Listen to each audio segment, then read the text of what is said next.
वक्र गीता उपदेश संख्या 31।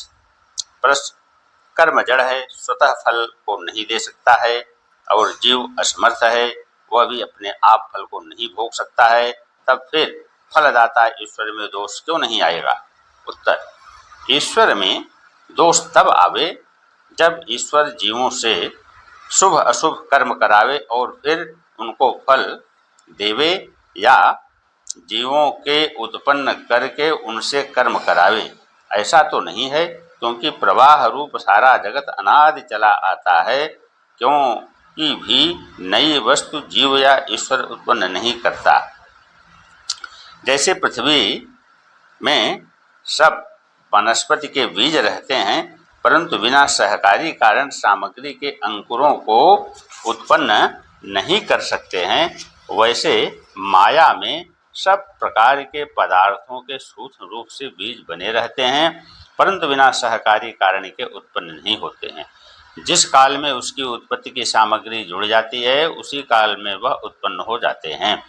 जैसे जुदा खेतों में जुदा जुदा बीज हल जोत कर किसान बो देता है, यानी किसी में चना, किसी में गेहूं, किसी में मटर आदि बोता है, परंतु बिना तरी के वे नहीं उत्पन्न होते और पानी बिना बीज के फल को नहीं दे सकते हैं। तब खेत बोया हो और समय पर वर्षा हो, तब जाकर बीजों से आगे फल उत्पन्न होते हैं। वर्षा सब खेतों में एक समान बराबर होती है, पर जैसा जैसा बीज जिस खेत में होता है वैसा वैसा उसमें फल उत्पन्न होता है। न केवल खेत फल को उत्पन्न कर सकता है, न केवल बीज ही फल को उत्पन्न कर सकता है।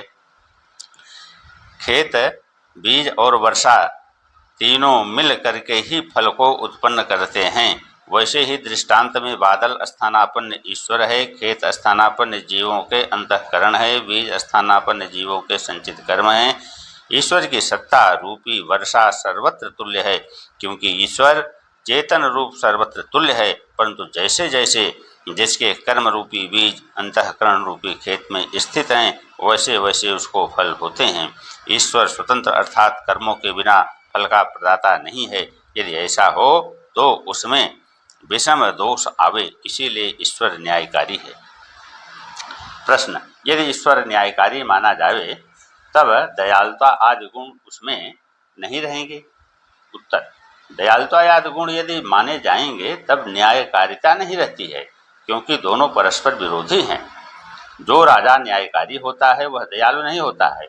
यदि दयालुता करेगा तब किसी हनन करता पुरुष को हनन करने की आज्ञा नहीं देगा, और यदि देगा तब वह रोने चिल्लाने लगेगा, क्योंकि प्राण तो सबके प्यारे हैं।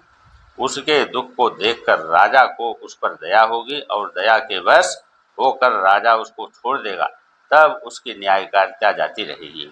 इसी तरह ईश्वर भी यदि पापियों को पाप का फल जो दुख है उसको नहीं देगा और दया करके छोड़ देगा, तब जगत में कोई भी दुखी नहीं रहेगा। परंतु ऐसा तो नहीं देखते हैं, क्योंकि संसार में लाखों पुरुष बड़े बड़े असाध्य रोगों से दुखी हैं, रात दिन ईश्वर ईश्वर पुकारते पुकारते मर जाते हैं और उनका दुख दूर नहीं होता है।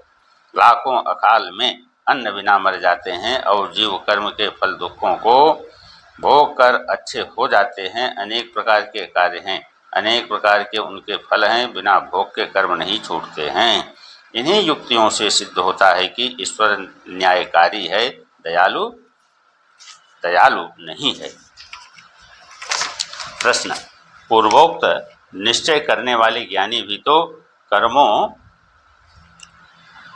को करते हुए दिखाई पड़ते हैं, उनको कर्मों का फल होगा या नहीं?